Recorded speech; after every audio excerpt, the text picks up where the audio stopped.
దేవుని నామానికి మహిమ కలుగును గాక. మీ మధ్య జ్ఞానవాక్కులు అందించడానికి అవకాశం ఇచ్చిన దేవాది దేవుడికి నా ప్రత్యేకమైన కృతజ్ఞతాస్తుతులు చెల్లిస్తున్నాను. కూడి వచ్చిన సహోదరులందరికీ కూడా మన ప్రభువును మన రక్షకుడునైన యేసుక్రీస్తు ప్రభు వారి శ్రేష్టమైన నామంలో మీ అందరికీ నా శుభాభివందనాలు తెలియజేస్తూ ఉన్నాను.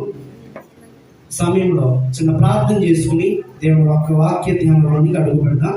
తలలు వచ్చినట్లయితే ప్రార్థన చేసుకుందాం. మహాపరిశుద్ధుడైన మా ప్రియ పరలోకపు తండ్రి, మీ ఘనమైన శ్రేష్టమైన అతి పవిత్రమైన నామానికి స్తుతులు స్తోత్రాలు చెల్లిస్తున్నాం ప్రభా. ఉదయకాల సమయంలో ప్రభా మమ్మల్ని ఏర్పరచుకుని నీ ఆరాధనలో ప్రభా నైనా మీకు మహిమకరంగాను ప్రభా మాకు దీవెనకరంగాను జరిగిస్తున్న విధానానికి మీకు స్తుతులు స్తోత్రాలు చెల్లిస్తున్నాం ప్రభా. ఆయన పరిశుద్ధాత్మ దేవుని ద్వారా వాక్యం విత్తుచుండగా ప్రతి ఒక్కరికి వినగల చెవి, గ్రహించగల మనస్సు, భద్రపరుచుకునే హృదయాన్ని దయచేయండి. నాయన విన్న వాక్యం ఆయన 30 గాను 60 గాను 100 గాను ఫలించేటట్లు సహాయం చేయండి.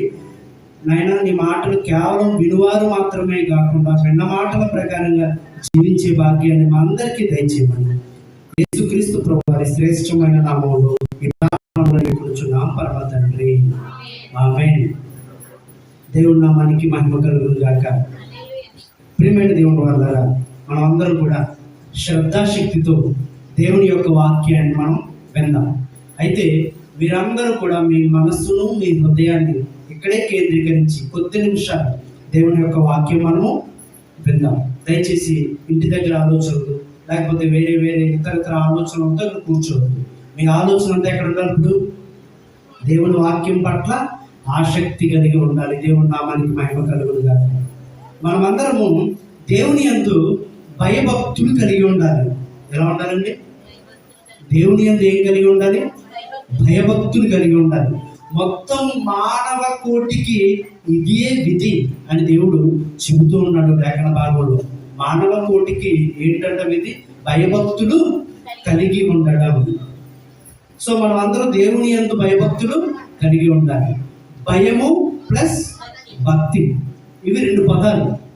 ఇలాంటి జంట పదాలు కొన్ని చెప్పండి. ఏమున్నాయి జంట పదాలు మనకి? మంచి చెడు, కలిమి లేమి, సుఖము దుఃఖము. విన్నారా? భయము భక్తి, మంచి చెడు, ఇవన్నీ కూడా కలిసి ఉంటాయి. లోకంలో మంచి ఉంటుంది, చెడు ఉంటుంది.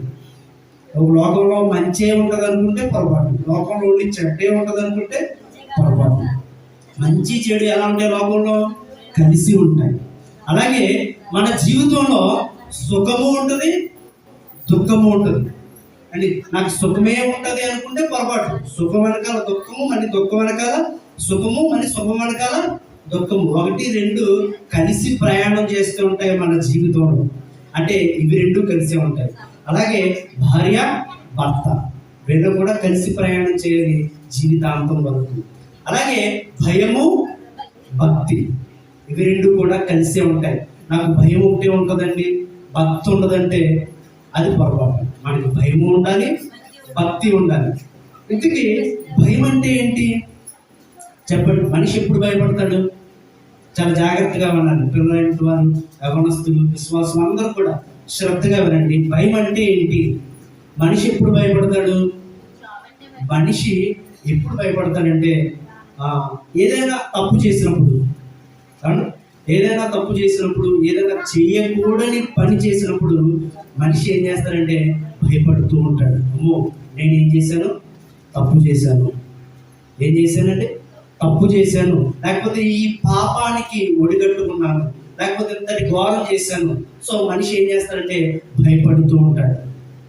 అంటే దేవుడు ప్రారంభంలో అవ్వ ఆదాముని సృష్టించాడు దేవుడు.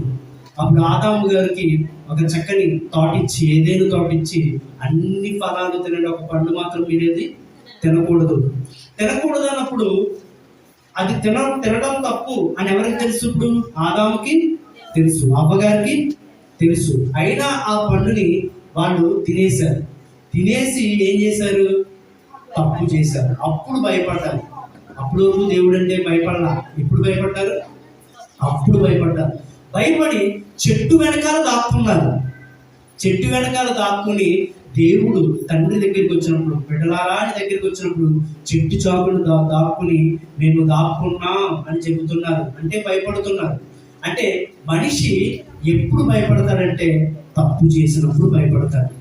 కానీ ఇప్పుడున్న సమాజంలో మనిషి తప్పు చేసినప్పుడు కూడా భయపడట్లేదండి.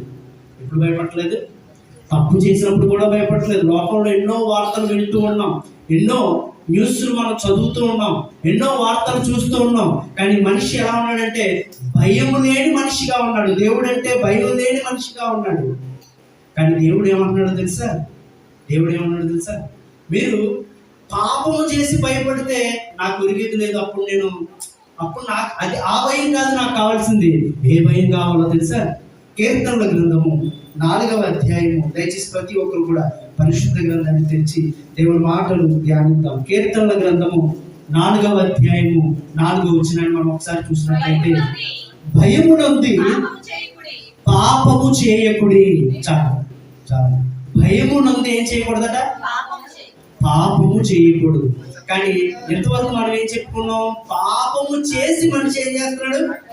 భయపడుతున్నాడు. దేవుడు ఏమంటున్నాడు? భయమునంది పాపం చేయకండి అంటున్నాడు. అంటే నువ్వు పాపం చేయకుండా ఉండాలి అంటే ఎవరి యందు భయభక్తులు కలిగి ఉండాలి? దేవుని యందు భయభక్తులు కలిగి ఉన్న మాట మీకు బాగా అర్థం అవ్వాలి.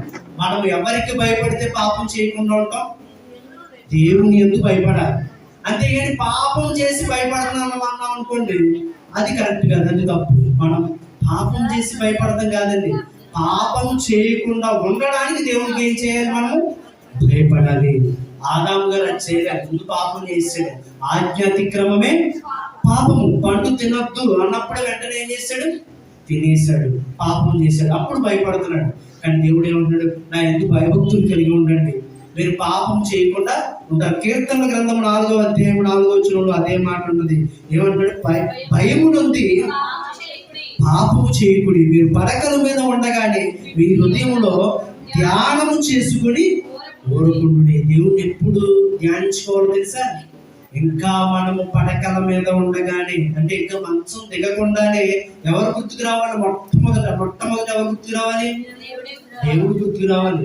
మొబైల్ గుర్తు రాకూడదు, నీ పక్కన ఉన్న వారు గుర్తు రాకూడదు, నీ పిల్లలు గుర్తు రాకూడదు. ఎవరు గుర్తుకు రావాలి? మొట్టమొదట నా దేవుడు నాకు గుర్తు రావాలి. అందుకే మీ పడకల మీద ఉండగానే మీ హృదయంలో ధ్యానము చేసుకొని ఓరకుండుడి. అంటే మొత్తానికి ఎవరికి భయపడాలి?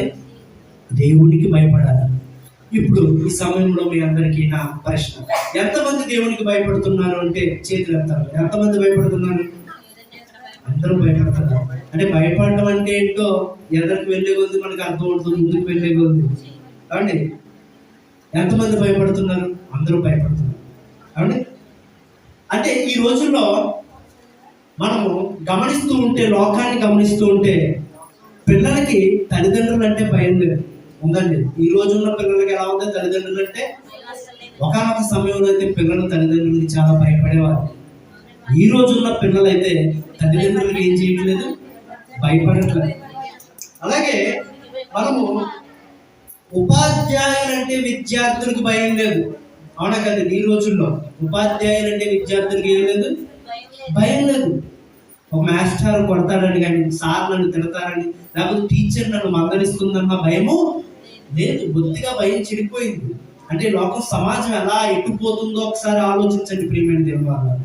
యజమానులు అంటే దాసులకి భయం లేదు. ఒకరి దగ్గర మనం పని చేస్తున్నామంటే ఆ యజమానుల దగ్గర మనం ఎలా ఉండాలి? భయపడాలి. ఎందుకంటే మనకి జీతం ఇస్తున్నాడు. మనం భయపడి అతని దగ్గర మనం ఏం చేయాలి? ఉద్యోగం చేయాలి. యజమానులు అంటే దాసులకి భయము లేదు.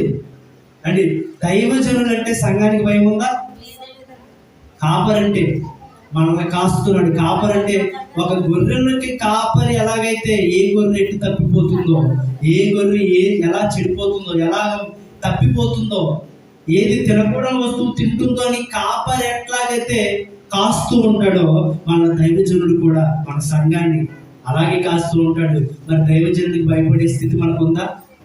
చెప్పండి. అంటే కనబడే దైవజనుడికి మనం భయపడట్లేదు, కనబడే తల్లిదండ్రులకు భయపడట్లేదు, కనబడే ఉపాధ్యాయులకు భయపడట్లేదు, కనబడే వీరెవరికి భయపడని మనము కనబడని దేవుడికి భయపడుతున్నాము అని నీ హృదయాన్ని నువ్వు ఒకసారి పరీక్షించుకున్నట్లయితే ఒకసారి ఆలోచన చేయండి. దేవునికి మనం భయపడుతున్నామా? ఈ రోజున ఈ ఉదయకాల సమయంలో ఈ వాక్యం వింటున్న ప్రియ సహోదరి సహోదరుడా, దేవునికి నువ్వు భయపడుతున్నావా? ఈ లోకానికైతే దేవుని భయం లేదు. ఎలా ఉందంటే పరిస్థితి చాలా దారుణంగా ఉంది. ఉదయం మొబైల్ ఆన్ చేయగానే ఎలాంటి న్యూస్లు వినవలసి వస్తుందో అన్న పరిస్థితి వస్తుంది అండి. ఒకరినొకరు చంపేసుకోవడం, ఒకరినొకరు నరికేసుకోవడం అండి, ఒకరి పట్ల ఒకరు విధేయత లేకపోవడం, తల్లిదండ్రులు పిల్లలు చంపేయడం, పిల్లల్ని తల్లిదండ్రులు చంపేయడం, లేకపోతే భార్య భర్తను చంపేయడం, భర్త భార్యను చంపేయడం. ఈ మధ్య ఒక న్యూస్ వచ్చిందండి, చాలా కలకలం రేపే న్యూస్. ఒక భర్తడ తన భార్యని చంపేశాడట. చంపేసి ఏం చేశాడో తెలుసా? ముక్కల కింద కట్ చేసేసి ఆ ముక్కల్ని కుక్కర్లో పెట్టి ఉడికించాడంట. ఎంత దారుణంగా ఉందో చూసారు. ఎవరి భయం లేదు ఈ మనుషులకి ఇప్పుడు? దేవుని భయము లేదు. ముక్కల కింద కట్ చేసేసి కుక్కర్లో ఉడికించి మరలా దాన్ని రోడ్లో వేసి దంచి ఆ పొడాన్ని డ్రైనేజీలోని కట్ట పాడేసాడట. ఆ ఎముకల్ని ఎండబెట్టి పొడులు చేసేసి గోదాట్లో కలిపేశాడట. మొత్తం మీద తను చంపినట్టు ఆధారం దొరకకూడదని అట్లా చేశాడు. మళ్ళీ ఏం చేశాడు తెలుసా? కొన్ని మొక్కల్ని బకెట్ వాటర్ హీటర్లో పెట్టి హీటర్ నీటిలో కొన్ని మొక్కలు ఉడికించాడట. ఇవన్నీ వార్తలు నిజంగా జరిగాయి. ఇవన్నీ జరిగిన తర్వాత అన్ని అవశేషాలు ఆధారాలతో పట్టుకున్న తర్వాతే న్యూస్ బయటకు వచ్చింది. అతడే స్వయంగా ఒప్పుకున్నాడట. కానీ మీరు రెడ్ హ్యాండ్గా మీరు ఆధారాలతో పట్టుకోండి, నేను అప్పుడు కోర్టుకు లొంగిపోతాను, మీరు ఆధారాలు లేకుండా నన్ను నిందించకండి అని చెప్తున్నాడంట. ఎంత ధైర్యంగా చెప్తున్నాడు చూసా. అంటే మనిషికి, ఈ రోజున్న మనిషికి ఎవరు భయం లేదంటే దేవుడి భయము లేదు. దేవుడు ఉన్నాడు, దేవుడు నన్ను చూస్తున్నాడు అన్న భయము మనిషికి బొత్తిగా లేదట. అందుకే ఒక భక్తుడు పాడుతున్నాడు, దేవుడు ఉన్నాడు, నిన్ను చూస్తున్నాడు, నీ ప్రతి అడుగు గమనిస్తున్నాడు. దేవుడు ఉన్నాడు, నిన్ను చూస్తున్నాడు, నీ ప్రతి అడుగు గమనిస్తున్నాడు. జీవ మార్గమును మరణ మార్గమును నీ ఎదుటే ఉంచాడు, మేలు కీడులను వివేచించి ముందడుగు వేయమన్నాడు. ఆకాశానికి ఎక్కిపోయిన అక్కడ నువ్వు ఉన్నాడు, నువ్వు పాతాళంలో దాక్కున్నా నీ పక్కనే ఉండగలడు. దేవుడు ఉన్నాడు, నేను చూస్తున్నాడు, నీ ప్రతి అడుగు గమనిస్తున్నాడు.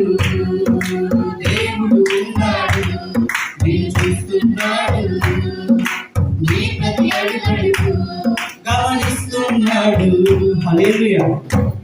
చూసారా, మనిషి దేవుడు ఉన్నాడు, చూస్తున్నాడు అని ఒకసారి ఆలోచించినట్లయితే ఏ తప్పు చేయడానికి వెనకాడలేదు. నిజమే, ఆ భార్య భర్తనట బయటికి వెళ్ళి వచ్చారట, వచ్చినట్టే గొడవ పెట్టుకున్నారట. అంతకుముందు ఏం జరిగిందో తెలియదు, ఆ పరిస్థితి ఏంటో తెలియదు. అతనికి 2 బిడ్డలు ఉన్నారండి, 2 పిల్లలు ఉన్నారు. ఆ పిల్లల్ని ఎక్కడికి పంపించాడో తెలుసు, చంపేసే సమయానికి వాళ్ళని ఎక్కడికి పంపించాడో తెలియదు. మొత్తం మీద చుట్టుపక్కల వారికి ఎవరికి తెలియదు. కానీ చుట్టుపక్కల జనాలకి ఒక వాసన అయితే వస్తుందట. ఏ వాసన తెలుసా? మేక తలకాయ కాల్చిన వాసన వస్తూ ఉందట. అలా వస్తున్న సమయంలో అతను తలకాయని కాలుస్తున్నాడంట. అందరూ ఏమనుకుంటున్నారు? మేక తలకాయని కాలుస్తున్నారు అనుకుంటున్నారంట. పిల్లలకి కూడా ఊరి నుంచి వచ్చిన తర్వాత మరి ఇప్పుడు ఇంట్లో వాసన వస్తున్నది గమనించారంట. నిజమే, చాలా విపరీతమైన వాసన వస్తూ ఉంది. వస్తున్న సమయంలో మొత్తం మీద అతడే వెళ్ళి పోలీస్ స్టేషన్కి వెళ్ళి భార్య కనపడట్లేదు, ఇంట్లోంచి వెళ్ళిపోయింది, గొడవ పెట్టుకుని వెళ్ళిపోయింది అని కంప్లైంట్ ఇచ్చారట. చూసారు ఎంత దారుణంగా ఉందో పరిస్థితి. తప్పు చేసింది కాకుండా తప్పించుకునే స్థితిలో ఉన్నాడు. కానీ మనిషి దగ్గర తప్పించుకోవచ్చేమో కానీ దేవుని దగ్గర తప్పించుకోలేము. ఈ విషయాలన్నీ మీకు ఎందుకు చెప్తున్నానంటే, దేవుడు అంటే మనిషికి బొత్తిగా ఏమి లేకుండా పోయింది, భయం లేకుండా పోయింది. కానీ ఈ రోజున మనం అందరం కూడుకుని వాక్యం వింటున్న మీరు నేను మనం అందరం కూడా దేవుడు అంటే నాకు భయం ఉందండి, దేవుడు అంటే భయం ఉంది కాబట్టి నేను దేవుడిని నమ్ముకున్నానండి, దేవుడు సృష్టించాడని నమ్ముతున్నాను, దేవుడు ఉన్నాడని నమ్ముతున్నాను, దేవుడిని నమ్ముతున్నాను అని చెబుతూ ఉన్నాం మనం. దేవుడిని ఎంతమంది నమ్ముతున్నారు చెప్పండి? అందరూ నమ్ముతున్నారు. కానీ మీతో పాటే దేవుణ్ణి దెయ్యాలు కూడా నమ్ముతున్నాయంట. ఎవరు నమ్ముతున్నారు? యాకోబు రాసిన పత్రిక, దయచేసి ప్రతి ఒక్కరు గ్రంథాన్ని తెరవండి. యాకోబు రాసిన పత్రిక 2వ అధ్యాయము 19వ వచనం. దేవుడు ఒక్కడేని నీవు నమ్ముచున్నావు. దేవుడు ఒక్కడేని ఎవరు నమ్ముచున్నారట? అంటే మనం నమ్ముచున్నాం. అందరూ నమ్ముచున్నారు. దేవుడు ఒక్కడేని అందరూ నమ్ముచున్నారు. నీవు నమ్ముచున్నావు. అలాగూ నమ్ముట మంచిదే. అలాగే నమ్మితే చాలా మంచిదండి. దేవుడు ఒక్కడే నమ్మితే విన్నారు. అందరూ వింటున్నారా? ఒకసారి అందరూ నమ్ము చూడండి. దేవుడు ఒక్కడే అని అంతమంది అయితే నమ్ముతారో అది మంచిది. అంటే కానీ దేవుడు నీకొక దేవుడు, నాకొక దేవుడు, లేకపోతే పలానా వాళ్ళకు ఒక దేవుడు, పలానా వాళ్ళకు ఒక దేవుడు అని నమ్మితే అది మంచిది కాదు. మనందరికీ పైన అందరికీ ఒకటే సృష్టికర్త దేవుడు ఒక్కడే అని నమ్మితే చాలా మంచిదట. దేవుడు ఒక్కడే నమ్ముచున్నావు. అలా నమ్ముట మంచిదే. దెయ్యములు నమ్మి, దెయ్యాలు కూడా నమ్ముతున్నాయట. దెయ్యములు నమ్మి వణుకుచున్నవి. చూసారా? దెయ్యాలు ఏం చేస్తున్నాయట? నమ్మి వణుకుచున్నాయట. అంటే దేవుణ్ణి నమ్ముతున్నాం కానీ దెయ్యాలు ఎక్స్ట్రాగా భయపడుతున్నాయి, వణుకుతున్నాయి. అర్థం ఏంటి? ఏం చేస్తున్నాయని అర్థం? చలేసి వణుకుతున్నాయి అనుకుంటున్నారు దెయ్యాలు. దెయ్యాలకి మన శీతాకాలం మనకి చలేస్తున్నట్లుగా దెయ్యాలకి చలేస్తుందేమో, అలా వణుకుతున్నాయని అనుకుంటున్నారేమో. అది చాలా పొరపాటు. దెయ్యమట దేవునికి భయపడుతుందట. దేవుణ్ణి నమ్ముతుంది, ప్లస్ ఎక్స్ట్రాగా ఏం చేస్తుంది? దేవునికి భయపడుతుంది. నువ్వు దేవుణ్ణి నమ్ముతున్నావు, దేవునికి ఏం చేయట్లేదు?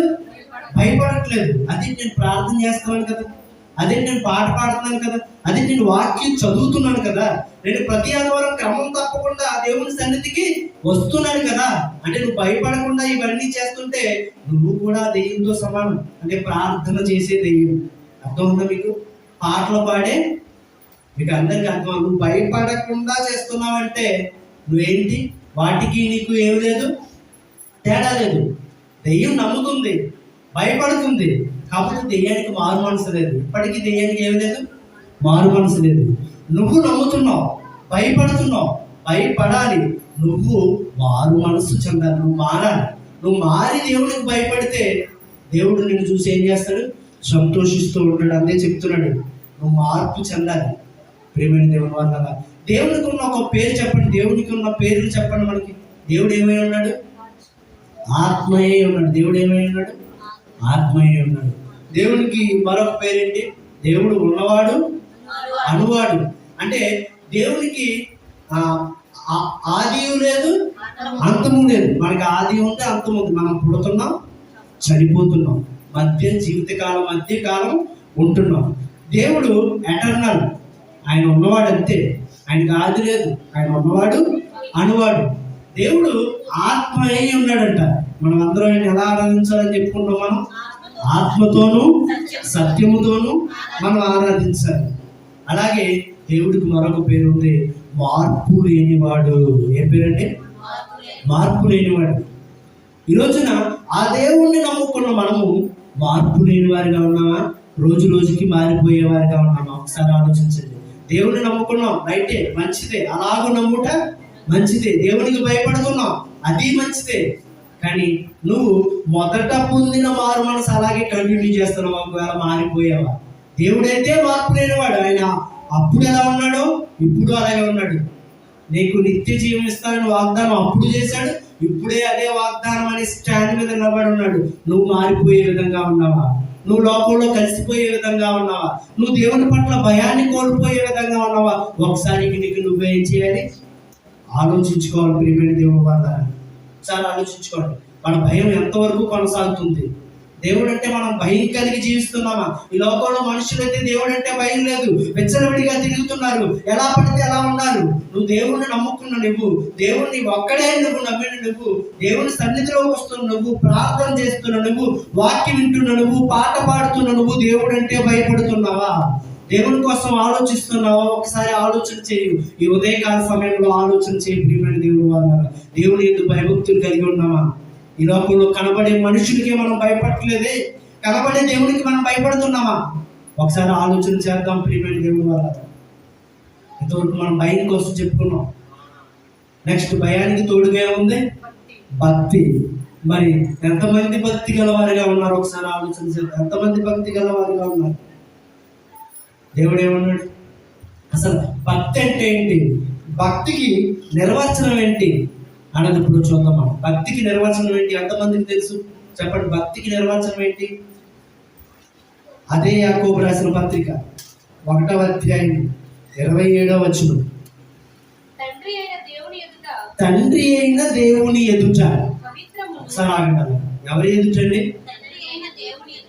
ఎదుట అన్నాడంటే అంటే మన భక్తి ఎవరికి కనబడాలి? ఇప్పుడు ఎదుట అన్నాడంటే ఎవరికి కనబడాలి? దేవునికి కనబడాలి. చాలా జాగ్రత్తగా వినండి. అంటే తండ్రి అయిన దేవుని ఎదుట అంటే మనుషుని ఎదుట కూడా మనం ఏం చేయొచ్చు? భక్తి చేయొచ్చు. అర్థమవుతుంది మీకు? మనుషుల ఎదుట కూడా ఏం చేయొచ్చు? మనము భక్తి చేయొచ్చు. మనుషుల ఎదుట భక్తి ఎలా ఉంటుంది? అందంగా white and white shirt, white pant, white shirt వేసుకుని అండి, లేకపోతే అందమైన వైట్ శారీ కట్టుకుని చక్కగా మోకరించి కళ్ళు మూసుకుని అందంగా ముసుగు వేసుకుని, అర్థమవుతుందా మీకు?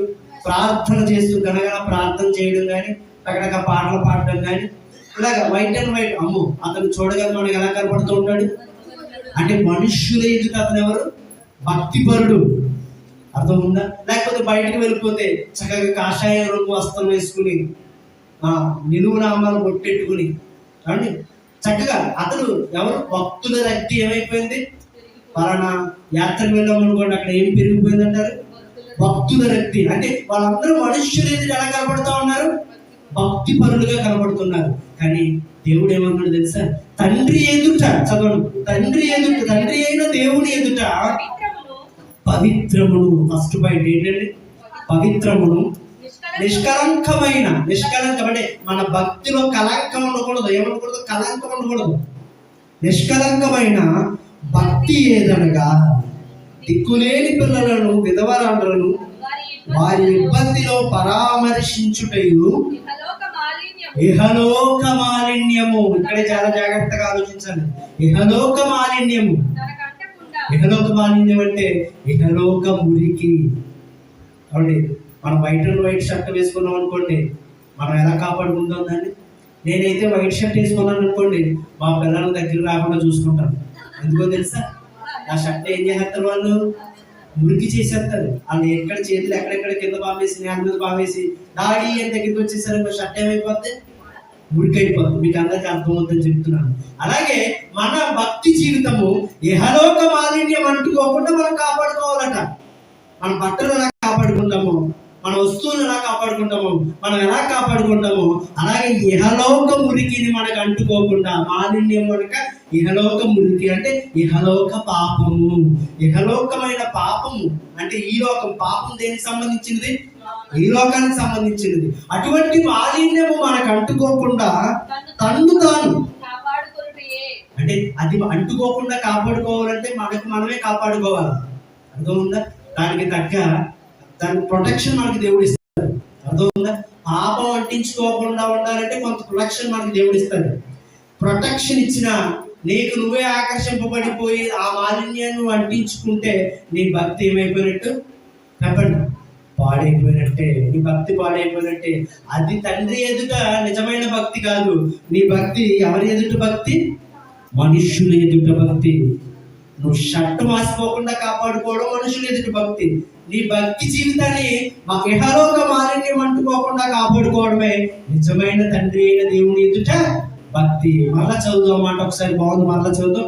తండ్రి అయిన దేవుని ఎదుట పవిత్రమును, నిష్కలంకమునైన భక్తి ఏదనగా దిక్కులేని పిల్లలను, విధవరాండ్రను వారి ఇబ్బందులలో పరామర్శించుటే ఇహలోక మాలిన్యము తనకంటకుండా తన్ను తాను కాపాడుకుంటే.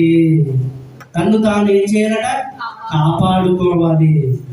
చాలా ఆలోచించండి. అంటే ఒక బురదలో దొర్లిన గేది లేకపోతే ఒక జంతువు పరిగెట్టుకుని వస్తుంది అనుకోండి, ఆ మార్గాన్ని నువ్వు వైట్ అండ్ వైట్ వేసుకుని వెళ్తా ఉన్న సమయంలో నాకు అంటుకోదులే దాని పక్కన నిలబడి దాన్ని కొంచెం దూరంలో నిలబడ్డ ఆ బురద చెదిరి ఏమవుతుంది? మన బట్టల మీద పడతా ఉంటుంది. అంటే నువ్వు అది పరిగెట్టుకు వస్తున్నప్పుడు నీ బట్టలు పాడవకుండా ఉండాలంటే నువ్వేం చేయాలి? దూరంగా వెళ్ళిపోయి పక్కకి వెళ్ళిపోవాలి, దూరంగా. అలాగే ఈ లోక మాలిన్యం, ఇహలోక మాలిన్యం అంటించుకోకుండా ఉండాలంటే పాపానికి నువ్వేం చేయాలో తెలుసా? దూరముగా పారిపోవాలి, దూరముగా పారిపోవాలి. దేవుని నామానికి మహిమ కలుగును గాక. అప్పుడు నువ్వు నిజమైన దేవునికి భయభక్తులు కలిగిన వాడవు. దేవుని యందు భయము ఉండాలి, భక్తి ఉండాలి. ఆ రెండు కలిస్తేనే నిజమైన భయభక్తులు గలవాడవు. దేవుని నామానికి మహిమ కలుగును గాక.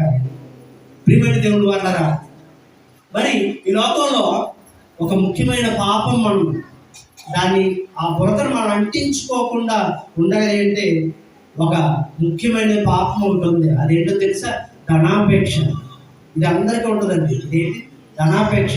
నాకు ధనం అంటే ఇష్టం లేదన్న వాళ్ళు సిద్ధపై కదా, ఎవరు ఉండదు. ఇది దేవుడు ఎక్కువ లేకపోతే డబ్బు ఎక్కువ అంటే ఎవరు ఎక్కువ అని చెప్తాం మనం? దేవుడే ఎక్కువ అని మన నోటితో చెప్పగలుగుతాం. కానీ రెండు పక్క పక్కన పెట్టినప్పుడు మాత్రం ధనం వైపుకే మన మనస్సు వెళ్తుంది. ఒకసారి ఆలోచించండి, ఎక్కడ వెళ్తుంది? ధనం వైపుకే వెళ్తుంది. కానీ దేవుడు ఏమంటాడు తెలుసా? ఈ ధనాపేక్ష సమస్త కీడులకు, చెప్పండి, ధనాపేక్ష సమస్తమైన కీడులకు మూలము. ఈ మాట నేను చెప్తున్నాను అనుకుంటున్నారా? తిమోతి మొదటి పత్రిక చేద్దాం, బైబిల్ చేద్దాం, 6వ అధ్యాయము 10వ వచనం. చక్కగా తీయండి. మొదటి పత్రిక 6వ అధ్యాయము 10వ వచనం. ఎందుకనగా ధనాపేక్ష సమస్తమైన కీడులకు మూలము.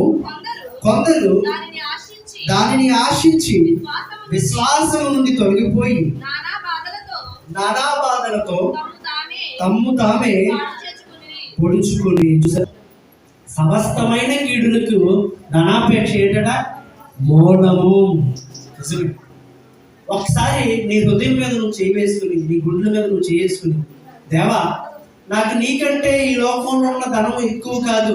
ఒకవేళ నీ కోసం నా ధనాన్ని ఖర్చు పెట్టవలసి వచ్చిన, ధనాన్ని విడిచిపెట్టవలసి వచ్చిన, ధనాన్ని వృధా చేసుకోవాల్సి వచ్చిన, నీ కోసం నేను చేస్తానయ్యా అని చెప్పగలిగే స్థితిలో మనం ఉన్నామా? ఒకసారి ఆలోచించండి. దేని ప్రభా అలా అటువంటి స్థితిలో మనం ఉన్నామా? ఒకసారి ఆలోచించండి. కాబట్టి ఎన్నోసార్లు దైవజనులు మనకు చెబుతూ ఉన్నారు, ఈరోజు మనం దేవుణ్ణి ఆరాధించవలసిన సమయం, దేవుణ్ణి స్తుతించవలసిన సమయం, దేవునికి సమయాన్ని ఇవ్వాల్సిన సమయం. కానీ అదే సమయము మనము సంపాదించుకునే సమయం వచ్చిందనుకోండి. ఒకవేళ సంపాదన కొరకు వెళ్తామా, దేవుని కొరకు వస్తామా? చెప్పండి, ఎవరి కొరకు వస్తాం? ఈ ఆదివారం కాకపోతే మరుసటి ఆదివారం మనం ఏం చేయొచ్చు? చెప్పండి, ఆరాధించవచ్చా? ఈ ఆదివారం తప్పితే మరుసటి ఆదివారం ఆరాధించవచ్చా? నేను ఒక 2-3 వారాల క్రితం ఒక సందేశం మాట్లాడాను. ఆదివారం ఆరాధన మానేస్తే ఎంత ప్రమాదం. దయచేసి అందరూ వినండి, యూట్యూబ్లో ఉంది. ఆదివారం ఆరాధన మానేస్తే ఎంత ప్రమాదమా? నిజమే. కానీ ఒక మనిషి ఏం చేస్తాడంటే దేవుని భయం పూర్తిగా పోయింది. దేవుని భయం పోయి ఈ ఆదివారం కాకపోతే మరుసటి ఆదివారం మనం వెళ్ళొచ్చు, ఈ ఇవాళ కాకపోతే రేపు వెళ్ళొచ్చు, ఏమో ఈ రోజు నీది రేపు నీది కాదు. ఒకనొక సమయంలో టర్కీలో భూకంపం వచ్చిందటండి. టర్కీలో భూకంపం వచ్చి ఆ అపార్ట్మెంట్లకి యజమాని ఆ రాత్రి వరకు చాలా గొప్ప ధనవంతుడు. కాబట్టి ఆ రాత్రి వరకు ఎవరతనం? ధనవంతుడు. అతనికి అపార్ట్మెంట్లో ఉన్న వాళ్ళందరూ ప్రతి నెల 1వ తారీఖుని అతని అకౌంట్లో డబ్బులు ఏం చేయాలి? క్రెడిట్ చేయాలి. అంతే, రెంట్ కట్టేయాలి. ఆ లక్షలు వేలకు కోట్లు వచ్చేస్తుంది అపార్ట్మెంట్. అతనికి డోకా లేదు. ఆ రాత్రి వరకు అతను చాలా ధనవంతుడు. అయితే టర్కీలో భూకంపం వచ్చి రాత్రికి రాత్రి అపార్ట్మెంట్లు ఏమైపోయినాయి? అన్ని కూడా ఊడిపోయింది. మొత్తం మీద అతనైతే ఆ కింద ఉన్న మొత్తం మీద అతను తప్పించుకున్నాడు. అతనికి ఆధారం అంటూ ఏమీ లేదు. అతనున్న అపార్ట్మెంట్ కూలిపోయింది, అతను అద్దెకిచ్చిన అపార్ట్మెంట్లు కూడా ఏమైపోయినాయి? కూలిపోయింది. మొత్తం శిథిలాల కింద చాలా మంది ప్రాణాలు కోల్పోయారు. అంటే తల్లికి తండ్రికి దిక్కులేని వాళ్ళుగా, తల్లి చాడ పిల్లకి లేక, పిల్ల చాడ తల్లికి లేక నా స్థితిలో మొత్తం అక్కడ భయానకమైన స్థితిలోనికి అక్కడ పరిస్థితి వెళ్ళిపోయినప్పుడు ఈ వ్యక్తి కూడా ఉన్నాడట. అప్పుడు హెలికాప్టర్ నుంచి పులిహార ప్యాకెట్ బ్రెడ్ పంచి పెడుతూ ఉన్నాడట, బ్రెడ్ ఇస్తూ ఉన్నాడట. ఎందుకంటే అక్కడ వాళ్ళకి ఆ స్థితిలో నుంచి బయటకు వచ్చి కష్టపడి డబ్బు సంపాదించుకునే స్థితి లేదు. మొత్తం అంతా ఏమైపోయింది, భూకంపం వచ్చి ఒక్కసారి అలా కుదిపింది, అన్నీ కూలిపోయింది. ఇప్పుడు ఈ ధనవంతుడు ఆ వరుసలో నిలబడ్డాడంట. బ్రెడ్ తీసుకునే వరుసలో ఏం చేశాడు ఈ ధనవంతుడు కూడా? వెనకాల నిలబడ్డాడంట, ముందు కూడా కాదు. ఎక్కడ నిలబడ్డాడండి? వెనకాల నిలబడ్డాడు. వెనకాల నిలబడి ఆ బ్రెడ్ ఒక్కొక్కరికి బ్రెడ్ ఇస్తూ ఉన్నాడు. అప్పుడు ఆ బ్రెడ్ ఇస్తున్నప్పుడు ఆలోచిస్తూ ఉన్నాడంటే వ్యక్తి. ఏం ఆలోచిస్తున్నాడు తెలుసా? రాత్రి వరకు నేను ఎలాంటి వాడిని? ధనవంతుడు. నా అకౌంట్లో ఎంత డబ్బు ఉంది? చాలా డబ్బు ఉంది. ఆ డబ్బులు బ్యాంకులు పనిచేయవు, ఆ డబ్బులు పనిచేయవు. ఇప్పుడు మనకు అడిపే నిండాలి. సో ఎంతటి ధనవంతుడైనా ఆ లైన్లో నిలబడి ఆ బ్రెడ్ కోసం ఎదురు చూస్తూ ఉన్నాడట. ఒకసారి ఆలోచిస్తూ ఉన్నాడట, ఏంటిది పరిస్థితి? రాత్రి వరకు ధనవంతుడిని, ఇప్పుడు నేను ఎవరిని? పేదవాడిని. ఒక బ్రెడ్ కోసం ఎదురు చూసే పేదవాడిని. ఒకసారి ఆలోచించండి. ఈరోజు మనది కాదు, ఈరోజే మనది, రేపు మనది కాదు. ఈరోజే దేవుని ఎందుకు భయభక్తులు కలిగి నువ్వు ఏం చేయాలో తెలుసా? దేవుని ఆరాధించాలి. ఏమో రేపంటూ నీకు ఉంటుందో లేదో తెలియదు. సో ఈ రోజు నీకు దేవుడు ఆయుష్ ఇచ్చాడు, ఆరోగ్యం ఇచ్చాడు. నువ్వు దేవుని కోసం పనిచేయి, నువ్వు దేవుణ్ణి ఆరాధించు, దేవుని ఎందుకు భయభక్తులు కలిగి జీవించు. నామకార్థంగా దీవించడం కాదు, నాకు భయం ఉంది అని దీవించడం కాదు. దెయ్యాలు అలాగే నామకార్థంగా భయపడుతున్నాయంట. నీవు కూడా దెయ్యాల్లో భయపడితే ప్రయోజనం లేదు, అవి భయపడుతున్నాయి. కానీ నీ భయం ఎలా ఉండాలో తెలుసా? దేవుని యందు నిష్కలంకమైన భక్తిగా, పవిత్రమును నిష్కలంకమైన భక్తి ఏదనగా ఇహలోక మాలిన్యం అంటించుకోకుండా నువ్వు భక్తిని ఏం చేయాలి? కాపాడుకోవాలి. ప్రియమైన దేవుని వాళ్ళరా, ఒకసారి ఆలోచన చేయండి. ఈ వ్యక్తి పరిస్థితి ఏంటో ఆలోచన చేయండి. ప్రియమైన దేవుని వాళ్ళ, రాత్రి వరకు ధనవంతుడే, ఉదయకాలమునకు తెల్లవారగానే అది ఏమైపోయింది? అతను ధనాపేక్ష అంటూ ఒకవేళ అలా ఉన్నాడేమో, అతనికి పాఠం చెప్తుంది ప్రకృతి. ధనాపేక్ష అంటూ ఉన్నాడేమో, తనకి పాఠం చెప్తుంది. ఈ రోజున చాలా మందికి పాఠం చెప్తుంది. చాలా మంది మరణాలు మనం చూస్తూ ఉంటే మనకు ఒక పాఠం రావాలి. దేవా, ఆ స్థితిలో నేను లేను కదా. ఫ్లైట్ వెళ్ళిందండి, ఫ్లైట్ వెళ్తా ఉంది, అలాగా కిందకి దిగుతా ఉందనగా ఒకసారి పక్షులు గుంపు వచ్చి ఆ ఫ్లైట్ రెక్కల మీద పడిపోయింది. ఫ్లైట్ ఏమైపోయింది? ఒకసారి మంటలు చెలరిగిపోయినాయి. అందులో ఉన్న 25 మంది 35 మంది ఏమైపోయింది? సజీవ దహనము అయిపోయింది. ఒక్క క్షణంలో కిందకి ఆగిపోద్ది, అందరూ దిగిపోతారు, క్షేమంగా ఇంటికి వెళ్ళిపోతారు. ఒక్క క్షణంలో ఏమైపోయిందంటే ఆ యొక్క పక్షులన్నీ వచ్చి ఫ్లైట్ రెక్కల్ని అడ్డొచ్చేసాయి, గుంపుగా వచ్చేసాయి దిగుతున్న సమయంలో. అని ఒకసారి ఆలోచించండి, అదే ఫ్లైట్లో నేను ఎందుకు లేదు? దేవుడు మనల్ని కాపాడాలనుకున్నాడు. అంటే ట్రైన్ యాక్సిడెంట్లు చూస్తున్నాం. అదే ట్రైన్ నేను మనం ఎక్కలేదు, ఇక్కడ ఉన్నాం. ఆ ట్రైన్ మనం ఎక్కలేదు.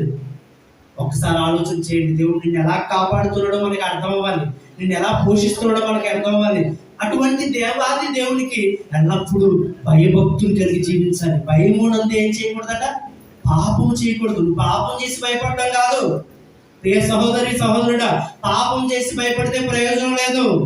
భయమునందు పాపం ఏం చేయకూడదట? చేయకూడదు. ప్రియమైన దేవుని వల్ల. కానీ మనకు ఒకసారి ఆలోచన చేసినట్లయితే ఒక విషయం మనకి గమనిస్తూ ఉంటుంది. మనం అందరము చక్కగా దేవుని భయభక్తులు కలిగి ఉన్నాం, దేవుని నమ్ముకున్నాం, ఆయన సన్నిధికి వస్తున్నాం. కానీ ఇలాగా చాలా మంది లేరు.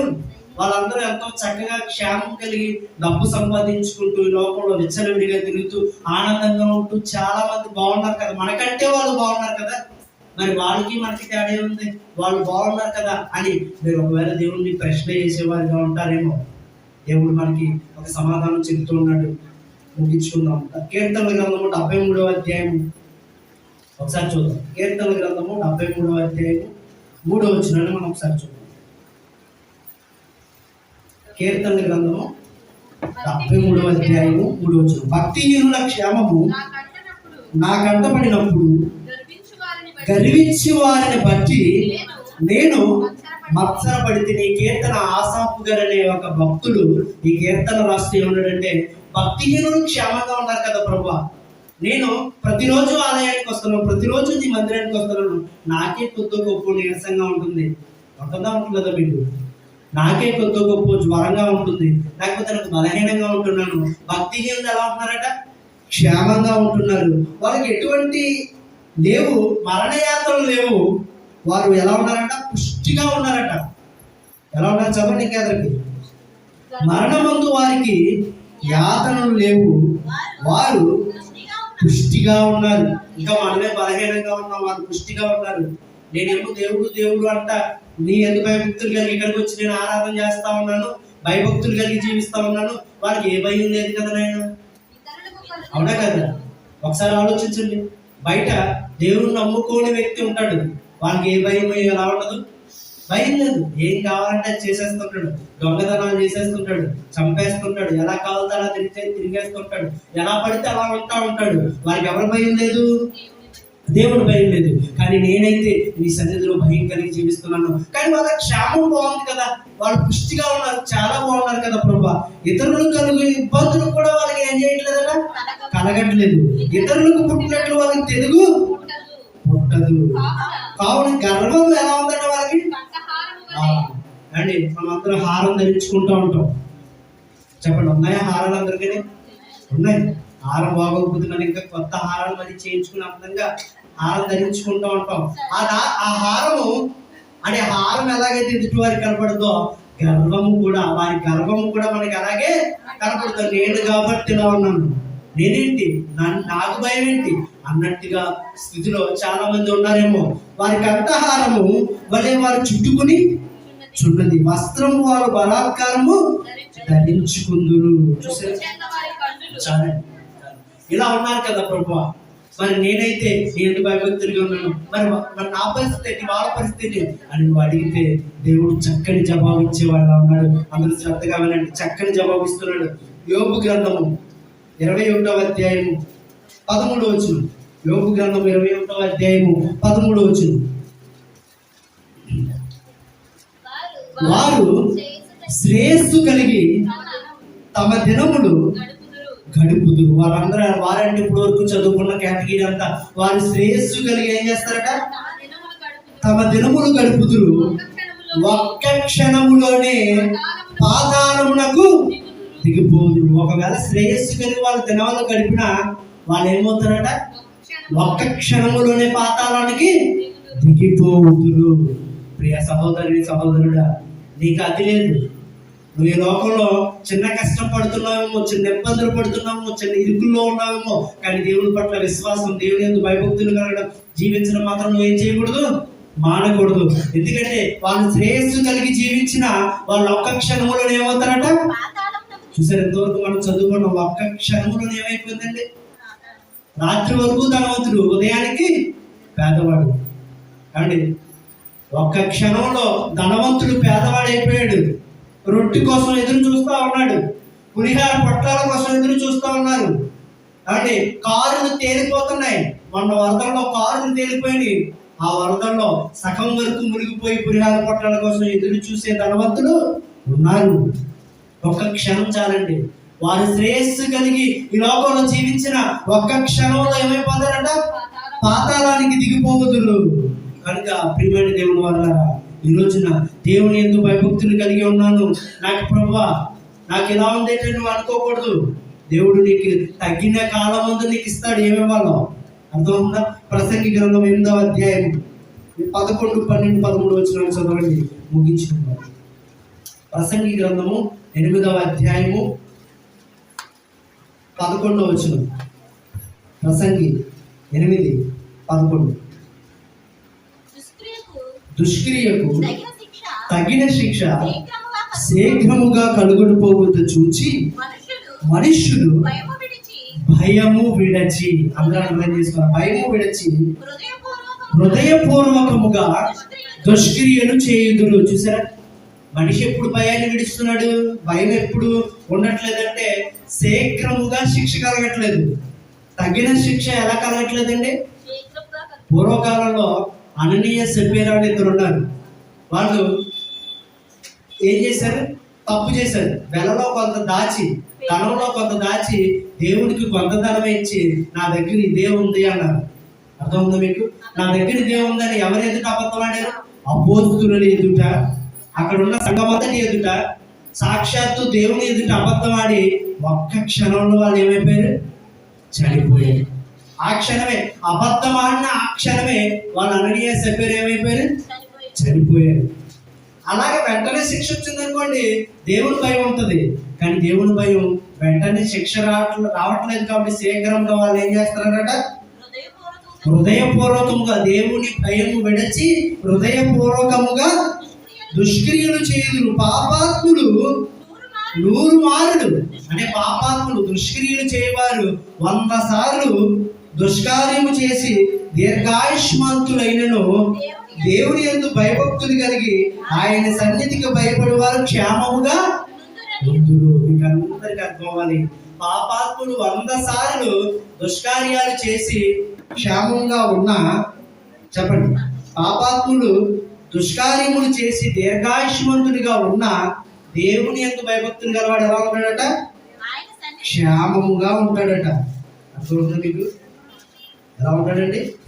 క్షేమముగా ఉంటాడు. ప్రియ సహోదరి సహోదరుడా, ఒకసారి ఆలోచన చేయండి. దేవుని యందు భయభక్తులు కలిగి ఉంటే క్షేమముగా ఉంటావు. దీర్ఘాయుష్మంతుడు వాడు దీర్ఘాయుష్మంతుడు ఉన్నా వాడికి క్షేమం లేదు. నువ్వు దేవుని యందు భయభక్తులు కలిగి ఉంటే నువ్వు క్షేమంగా ఉంటావు. ప్రియమైన దేవుడు వల్ల ఒకసారి ఆలోచన చేయండి. కాబట్టి దీర్ఘాయువు కలిగి ఉంటారట. దేవుని సన్నిధి భయపడే వారు, చదవండి 13వ వచనం, తర్వాత వచనం, దేవుని సన్నిధిని భక్తిహీనులు ఆయన సన్నిధికి భయపడే వారు క్షేమముగా ఉందురనియు భక్తిహీనులు దేవుని సన్నిధిని భయపడరు కనుక వారికి క్షేమము కలుగదనియు వారు నీడ వంటి దీర్ఘాయువును పొందకపోదురని నేను ఎరుగుతున్నాను. దేవుని నామానికి మహిమ కలుగును గాక. అంటే అర్థమవుతుంది మీకు? భక్తిహీనులు వాళ్ళు దీర్ఘాయుష్మంతులుగా, పాపాత్ములు దీర్ఘాయుష్మంతులుగా, మన ప్రపంచంలో ఎంతమంది గొప్పవారుగా వాళ్ళకి ఏ బాధలు రావట్లేదు, వాళ్ళకి ఏ ప్రాబ్లం రావట్లేదు అన్నట్టుగా కనపడుతున్నారేమో కానీ దేవుని యందు భయభక్తులు కలిగిన వారికి చివరికి క్షేమము ఉంటుందని అక్కడ ప్రసంగి గారు సొలొమోను అయిన మహాజ్ఞాని చెబుతూ ఉన్నాడు. నీ క్షేమము దేవుని యందు భయభక్తులు కలిగి ఉంటేనే ఉంటుంది. మరి దేవుని యందు భయభక్తులు కలిగి ఉన్నారు అనడానికి గుర్తేంటి? ఒకసారి ఆలోచన చేద్దాం. అంటే సమయం అయిపోతుందని ఆలోచన చేయకండి. ఇది చాలా కావాలని ఇంపార్టెంట్ సందేశం. దేవుని యందు భయభక్తులు కలిగి ఉన్నాము అనడానికి గుర్తేంటంటే, పోలీసుడు అనడానికి గుర్తేంటి? కాకి బట్టలు ధరించుకోవడం. పాస్టర్ గారు అనడానికి గుర్తేంటి? బైబిల్ పట్టుకుని వైట్ అండ్ వైట్ వేసుకుని వాకింగ్ చెప్పడం, అంతే. అలాగే లాయర్ అనడానికి గుర్తేంటి? చెప్పండి. నల్లకోటు ధరించి, వకీల్ సాబ్ నల్లకోటు ధరించి కోర్టులో వాదిస్తున్న వారిని ఏమంటాం మనం? లాయర్ అంటాం. అంటే అలాగా భయభక్తులు కలిగి ఉన్నవాడు అనడానికి గుర్తేంటో తెలుసా? సామెతల గ్రంథము 8వ అధ్యాయము 13వ వచనం. ముగించుకుందాం. సామెతల గ్రంథము 8వ అధ్యాయము 13వ వచనం. యెహోవా యందు భయభక్తులు కలిగి ఉండుట చెడుతనమును అసహించుకొనుటయే. గర్వము, అహంకారము, దుర్మార్గత, కుటిలమైన మాటలు నాకు అసహ్యములు. ఒకసారి చాలండి.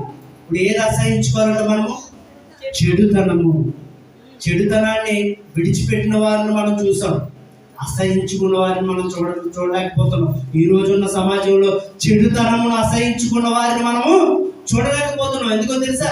చెడుతనాన్ని అసహించుకోవాలంట. నువ్వు ఎప్పుడైతే చెడుతనాన్ని అసహించుకుంటావో అప్పుడు దేవుని యందు నువ్వేం కలిగి ఉన్నట్లు? అంతే, సింపుల్. నువ్వు దేవుని యందు భయభక్తులు కలిగి ఉన్నావు, నీకు నువ్వే అర్థమైపోతుంది. అది ఎదుటి వారు చెప్పక్కర్లేదు.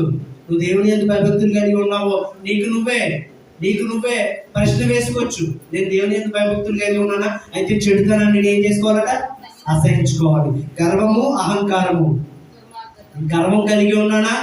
నేను దేవుని యందు భయభక్తులు కలిగి నేను గర్వంగా ఉన్నానా? దేవుని యందు భయభక్తులు కలిగి నేను. అహంకారం కలిగి ఉన్నానా? దేవుని యందు భయభక్తులు కలిగి నేను. దుర్మార్గత కలిగి ఉన్నానా? ఏదైనా సరే దుర్మార్గంగా వెళ్ళిపోతున్నానా? నేను దేవుని యందు భయభక్తులు కలిగి నేను. కుటిలమైన మాటలు, అంటే అక్కడ మాటలు ఇక్కడ, ఇక్కడ మాటలు అక్కడ చెప్పే స్థితిలో నేను ఉన్నానా?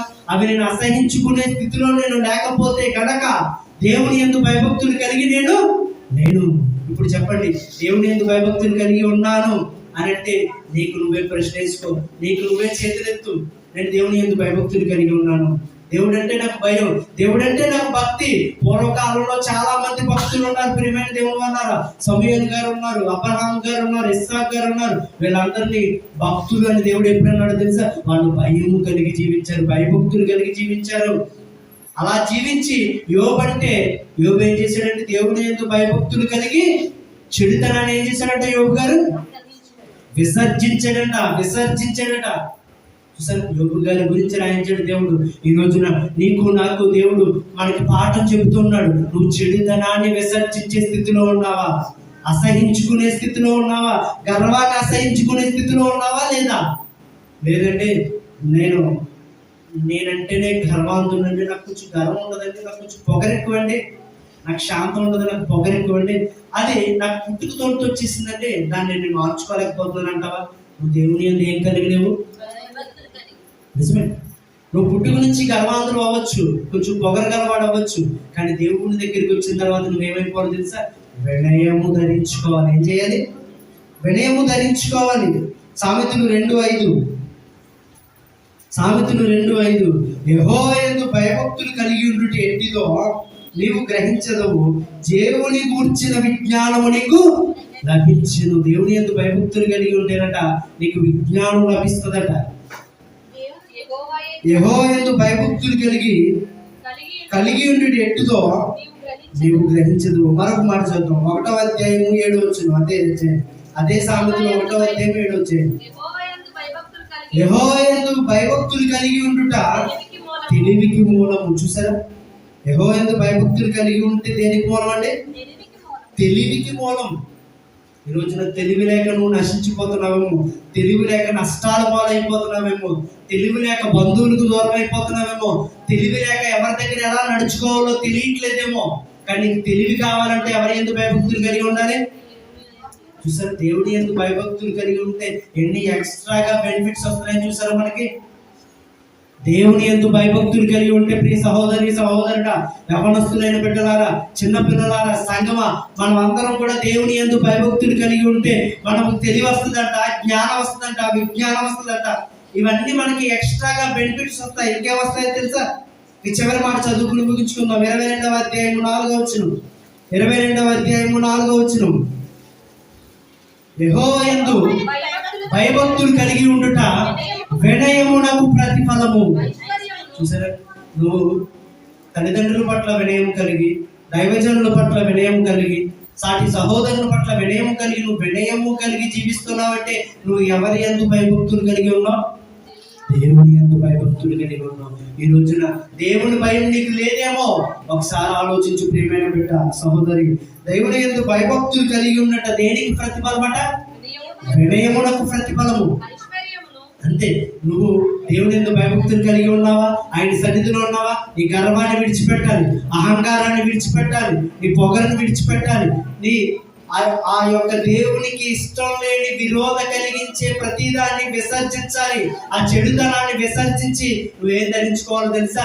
వినయాన్ని ధరించుకోవాలి. ఆ వినయాన్ని ధరించుకుంటే నీకు ఎక్స్ట్రాగా దేవుడు ఏమిస్తాడు తెలుసా? ఐశ్వర్యం ఇస్తాడు. ఏమిస్తాడు? చదవండి. ఐశ్వర్యమును, ఘనతయు, జీవమును. ఐశ్వర్యము నేను పేదవారిగా ఉంచడు. ఈ లోకంలో ఐశ్వర్యం ఇస్తాడు. నేను సమాజం పట్ల ఘనతగా ఉంచుతాడు. నేను అవమానాల పాలు చేయడు. ఎవరి దగ్గర అవమానాల పాలు చేయకుండా ఉండాలంటే నువ్వు ఎలా నడుచుకోవాలో తెలుసా? దేవుని యందు భయభక్తులు కలిగి నడుచుకుంటే నీకు ఘనత ఎక్కడ వాళ్ళైనా ఇస్తాడు. నువ్వు ఆయన యందు తగ్గించుకుని దేన మనసుకుని వినయముగా నడుచుకున్నట్లయితే నిన్ను ఘనత ఎక్కడ ఇవ్వాలి? ఆయనకి ఇస్తాడు. అందుకే దేవుడు ఏమన్నాడు తెలుసా? తన్ను తాను తగ్గించుకున్నవాడు హెచ్చింపబడు. నువ్వు ఎక్కడ తగ్గించుకోవాలో అక్కడ తగ్గించుకుంటే నిన్ను ఎక్కడ హెచ్చించాలో ఆయన అక్కడ హెచ్చిస్తాడు. ప్రియమైన సహోదరుడా, అర్థం చేసుకోండి. మనకి ఏమిస్తాడంట? ఎక్స్ట్రాగా ఐశ్వర్యం ఇస్తాడట, ఘనతనిస్తాడట, అన్నిటికంటే ముఖ్యమైన నిత్య జీవాన్ని ఇస్తాడట. ఏం కావాలి? నిత్య జీవాన్ని ఇస్తాడు. నువ్వు దేవుని యందు భయభక్తులు కలిగి జీవించు, నీకు నిత్య జీవం ఇస్తాడు. బాప్తీసం తీసుకుని రక్షణ తీసేసుకున్నాను, నా ఇష్టం వచ్చినట్లు భయం లేనట్లుగా నేను చేస్తున్నాను, నేను పాపం చేసుకుంటూ వెళ్ళిపోతాను, ఈ లోకంలో జీవిస్తాను, నీ సన్నిధికి దూరం అయిపోతాను, నాకు దేవుడి కంటే ఈ లోకం ఎక్కువ, నాకు దేవుడి కంటే సంపాదన ఎక్కువ అని ఈ లోకంలో నువ్వు నచ్చినట్లుగా జీవిస్తే నీకు నిత్య జీవాన్ని దేవుడు ఇప్పుడు నువ్వు రక్షణ తీసేసుకున్నాను నిత్య జీవాన్ని ఇస్తానంటే అది పొరపాటు. ఎప్పుడైతే నువ్వు దేవుని యందు భయభక్తులు కలిగి జీవిస్తావో అప్పుడు నీకు నిత్య జీవాన్ని ఇస్తాడు. నిత్య జీవం కావాలా, ఐశ్వర్యం కావాలా, ఘనత కావాలా? నువ్వు దేవుని ఎవరి యందు భయభక్తులు కలిగి ఉండాలి? దేవుని యందు భయభక్తులు కలిగి ఉండాలి. మానవ కోటికి ఇది ఏ విధి అన్నాడు ప్రసంగి గ్రంథంలో చివరి అధ్యాయంలో అన్నాడు. మీరు ఇంటికి వెళ్ళి చదువుకోండి, సమయం లేదు. మానవ కోటికి ఏమంటున్నాడు? ఇది ఏ విధి. ఏంటి విధి అది? దేవుని యందు భయభక్తులు కలిగి జీవించాలి. ఇతరులకు దేవుని యందు భయభక్తులు లేవు, వాళ్ళు వదిలేండి, మనకు అనవసరం. మనం అందరం దేవుని సన్నిధిలోకి వచ్చాం, ఆయన కిందకి మనం వచ్చాం. ఆయన కింద, ఆయన రెక్కల కింద దేన మనస్కులై వినయము కలిగి జీవించాలన్నది మనకు ఒక విధి. ఆ విధిని మనం ఏం చేయాలి? పాటించాలి. ప్రేమ దేవుడు వల్ల గర్వాన్ని విడిచిపెట్టాలి, అహంకారాన్ని విడిచిపెట్టాలి, అవండి అవిధేయతను విడిచిపెట్టాలి. ఇవన్నీ విడిచిపెట్టి దేవుని యందు భయభక్తులు కలిగి జీవించాలన్నదే దేవుని యొక్క విధి. ఈ విధి అందరూ పాటించాలని, ఈ మాటలని హృదయంలో భద్రపరచుకోవాలని కోరుకుంటూ నా మాటలు ముగిస్తూ ఉన్నాను. కళ్ళు మూసుకుని ప్రార్థన చేసుకుందాం. దయచేసి అందరూ తలలో ఉంచి కళ్ళు మూసుకుని ప్రార్థన చేద్దాం. మహాపరిశుద్ధుడు, మహాగణుడు, సర్వశక్తుడైన మా ప్రియ పరలోకపు తండ్రి, నీ ఘనమైన, శ్రేష్టమైన, అతి పవిత్రమైన నామానికి స్తుతులు స్తోత్రాలు చెల్లిస్తున్నాం ప్రభా. కూడి వచ్చిన సహోదరులందరినీ దీవించండి. ఎంతవరకు మీ అమూల్యమైన మాటలు మేము విన్నాం ప్రభా. మీ యందు భయభక్తులు కలిగి ఉంటే ఎంతటి బెనిఫిట్స్ మేము పొందుకుంటున్నామో నీ వాక్యం ద్వారా మాకు సెలవిచ్చారు ప్రభా. ఐశ్వర్యము, ఘనతయు, నైనా నిత్య జీవం మాకు కలుగుతాయని వాక్యం ద్వారా ఇంతవరకు సెలవిచ్చారు ప్రభా. నైనా ఇతరులైతే ప్రభా, భక్తిహీనులైతే నీ భయము లేక పాపం చేసేవారిగా, భ్రష్టుడిగా, దుష్కార్యములు చేసేవారిగా ఉన్నారు ప్రభా. మేమైతే నీ భయం కలిగి ప్రభా, నీ యందు భయభక్తులు కలిగి నీ భక్తిని కొనసాగించేవారిగా ఉండాలని వాక్యం ద్వారా మాకు సెలవిచ్చారు. అందరూ బట్టి మీకు స్తోత్రాలు చెల్లిస్తున్నాం ప్రభా. ఈ వాక్యం ప్రతి ఒక్కరి హృదయంలో ఫలించి 30 60 100 ఫలించి నీ యందు భయభక్తులు కలిగి అందరూ జీవించే విధంగా ఉండేలాగా ప్రార్థిస్తూ ఉన్నాం.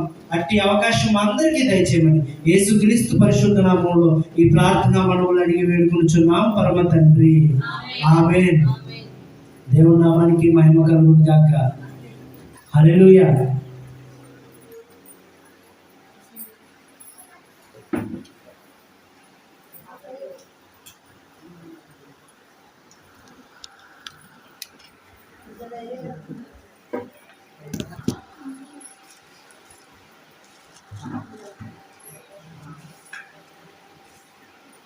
ఈ సమయంలో కొన్ని ప్రకటనలు ఉన్నాయండి.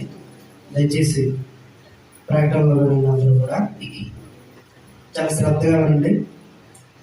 వచ్చే బుధవారం మనకి గొలుసు ప్రార్థన ఎక్కడండి? కళాచార ప్రార్థనా మందిరంలో గొలుసు ప్రార్థన ఉంది బుధవారం. అలాగే 2వ తారీఖు ఉదయం 10 గంటల మీరు 10 గంటలకు వస్తారు. 9 గంటలకు మీకు పని అయిపోతే అందరూ 9:30 కల్లా అందరూ ఇక్కడికి వచ్చేయండి.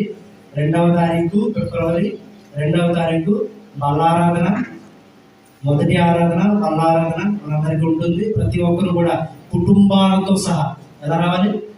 కుటుంబాలతో సహా, బంధువులు మీ ఎవరైనా తీసుకొస్తే మీ ఫ్రెండ్స్ కానీ అందరినీ తీసుకుని రండి, దేవుని సన్నిధిని తీసుకురండి. ఆ రోజు ప్రేమ విందు ఏర్పాటు చేశారు.